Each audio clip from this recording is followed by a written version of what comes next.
ವಿಧಾನಸೌಧದ ಮುಂಭಾಗದಲ್ಲಿ ರೈತನ ಪ್ರತಿಭಟನೆ ನಡೀತಾ ಇದೆ. ಶ್ರೀಗಂಧದ ಮರವನ್ನೇ ಕತ್ತರಿಸಿ ಕೈಯಲ್ಲಿ ಹಿಡಿದು ಧರಣಿ ಮಾಡ್ತಿದ್ದಾರೆ.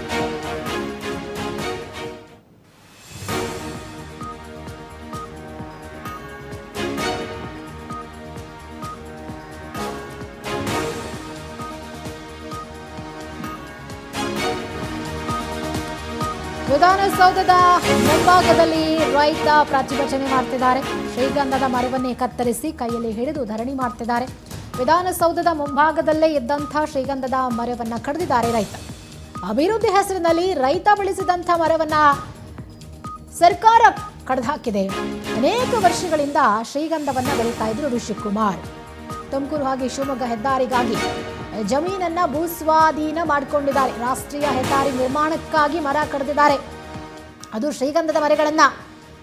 ಆದರೆ ಶ್ರೀಗಂಧಕ್ಕೆ ಸರಿಯಾದ ಬೆಲೆ ನೀಡದೆ ವಂಚನೆ ಮಾಡಿದ್ದಾರೆ. ಹೀಗಾಗಿ ಶಕ್ತಿ ಸೌಧದ ಮುಂಭಾಗ ಮರ ಕಡಿದು ವಿಶ್ವಕುಮಾರ್ ಆಕ್ರೋಶವನ್ನ ವ್ಯಕ್ತಪಡಿಸುತ್ತಿದ್ದಾರೆ. ಸುಮಾರು 65 ಕೋಟಿ ಬೆಲೆ ಬಾಳುವಂಥ ಒಂದು ಮರಗಳು. ಆದರೆ ಕೊಟ್ಟಿರೋ ಪರಿಹಾರ ಎಷ್ಟು ಗೊತ್ತಾ? ಕೇವಲ 1.5 ಕೋಟಿ. ಪಾಪ ರೈತ ಎಷ್ಟು ವರ್ಷ ಕಷ್ಟಪಟ್ಟು ಶ್ರೀಗಂಧದ ಮರ ಬೆಳೆಸಿದ್ರು ಅಲ್ವಾ, ಅದಕ್ಕೆ ಬೆಲೆ ಇಲ್ವಾ ಅಂತ ನೋಡಿ. ನಿನ್ನೆ ನಾನು ಸತ್ತೋಗಿದ್ದೀನಿ ಅಂಥೇಳಿ ನನ್ನ ತಿಥಿಗೆ ಬನ್ನಿ ಅಂಥೇಳಿ ಕರೆದಿದ್ರು ಪಾಪ ಎಲ್ಲ ಅಧಿಕಾರಿಗಳನ್ನು. ನನಗೆ ಪರಿಹಾರ ಕೊಡಲಿಲ್ಲ ಅಂದರೆ ನಾನು ಸತ್ತೋಗ್ತೀನಿ ಅಂತ. ಏನು ಮಾಡಬೇಕು? ರೈತರ ಪರವಾಗಿ ಸರ್ಕಾರ ನಿಂತ್ಕೊಳ್ಬೇಕಲ್ವಾ? ಅವರು ಕಷ್ಟಪಟ್ಟು ಬೆಳೆಸಿದಂಥ ಶ್ರೀಗಂಧದ ಮರಗಳನ್ನು ರಾಷ್ಟ್ರೀಯ ಹೆದ್ದಾರಿಗೋಸ್ಕರ ಇವರು ಬೆಳೆಸ್ಕೊಂಡಿದ್ದಾರೆ ಅಂದಾಗ ಆ ಜಮೀನು ಎಷ್ಟು ಬೆಲೆ ಬಾಳುತ್ತೆ ಅಷ್ಟನ್ನು ಕೊಡಬೇಕಲ್ವಾ ಸರ್ಕಾರ. ಆದರೆ ನೋಡಿ, ರೈತರು ಅಂದರೆ ಹೆಂಗೆಲ್ಲ ಮೋಸ ಮಾಡ್ತಾರೆ, ಅವ್ರು ಏನು ಮಾಡ್ಕೊಳಕ್ಕಾಗಲ್ಲ ಅಂಥೇಳಿ ಸರ್ಕಾರ ಮಾಡಿರುವಂಥ ಒಂದು ದಬ್ಬಾಳಿಕೆ ದೌರ್ಜನ್ಯ ಇದು.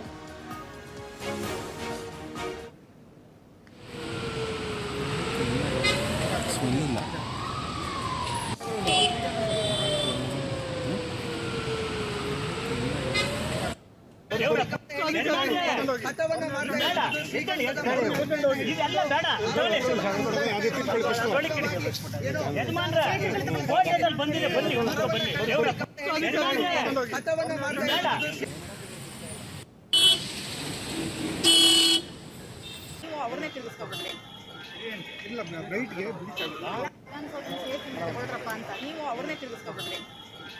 ಇಲ್ಲ ರೈಟ್ಗೆ ತಗೊಳ್ರಪ್ಪ ಅಂತ ನೀವು ಅವ್ರನ್ನೇ ತಿಳಿಸ್ಕೊಬಿಡ್ರಿ. ಇಲ್ಲ ರೈಟ್ಗೆ ತಗೊಳ್ರಪ್ಪ ಅಂತ ನೀವು ಅವ್ರನ್ನೇ ತಿಳಿಸ್ಕೊಬಿಡ್ರಿ. ಇಲ್ಲ ರೈಟ್ಗೆ ನನ್ನ ಹೆಂಡತಿ ಮಕ್ಕಳ ಮೇಲೆ ಕೈ ಮಾಡ್ದಂಗೆ ಆಯಿತು. ನ್ಯಾಯಯುತವಾದಂಥ ಪರಿಹಾರ ಕೊಟ್ಟು ಅವ್ರು ತಗೊಂಡೋಗಿದ್ರೆ ನನಗೆ ಸಂತೋಷ ಇರ್ತಾ ಇತ್ತು. ಇಲ್ಲ ಅಂತ ಹೇಳಿದ್ರೆ ಈಗೇನು ನ್ಯಾಯಾಲಯದಲ್ಲಿ ಸಿಂಗಲ್ ಬೆಂಚು ಹೈಕೋರ್ಟಲ್ಲಾಗಿತ್ತು, ಡಬಲ್ ಬೆಂಚಲ್ಲಾಗಿತ್ತು. 151 ಕೋಟಿಗೆ 151 ಕೋಟಿ ಕೊಟ್ಟಿದ್ರು. ನಾವೇನು ಬೇಡ ಅಂತ ಇರಲಿಲ್ಲ. ಅವರು ಭ್ರಷ್ಟ ಕೂಟ ಎಲ್ಲ ಸೇರ್ಕೊಂಡು 50% ಲಂಚ ಕೇಳಿದ್ರು.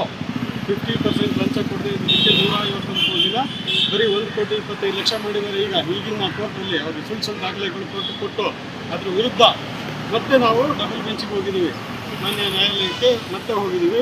ಅಲ್ಲಿ ನಮಗೆ ನ್ಯಾಯ ಸಿಗುತ್ತೆ. ನ್ಯಾಯಾಲಯದಲ್ಲಿ ಇವ್ರು ಏನು ಸುಳ್ಳು ಹೇಳಿದ್ರು ಆ ಸುಳ್ಳೆಲ್ಲ ಹೋಗುತ್ತೆ. ನೀವು ಅಕಸ್ಮಾತ್ ನಿಮಗೆ ಬೇಕೇ ಬೇಕು ಅಂತ ಹೇಳಿದ್ರೆ ನನಗೆ ಉಚಿತವಾಗಿ ತಗೊಳ್ತೀವಿ ಅಂತ ಬರ್ಕೊಡಿ ಮುಖ್ಯಮಂತ್ರಿಗಳೇ. ಉಚಿತವಾಗಿ ನಮ್ಮ ಸರ್ಕಾರಕ್ಕೆ ಬೇಕು. ಯಾಕೆಂದರೆ ಅವರಿಗೆ 5 ಗ್ಯಾರಂಟಿ ಕೊಟ್ಟಿದ್ದಾರೆ. ನಮಗೆ 6ನೇ ಗ್ಯಾರಂಟಿ ಕೊಟ್ಟರು. ಇವತ್ತು 6ನೇ ಗ್ಯಾರಂಟಿ ಶ್ರೀಗಂಧದ ಹತ್ಯೆ.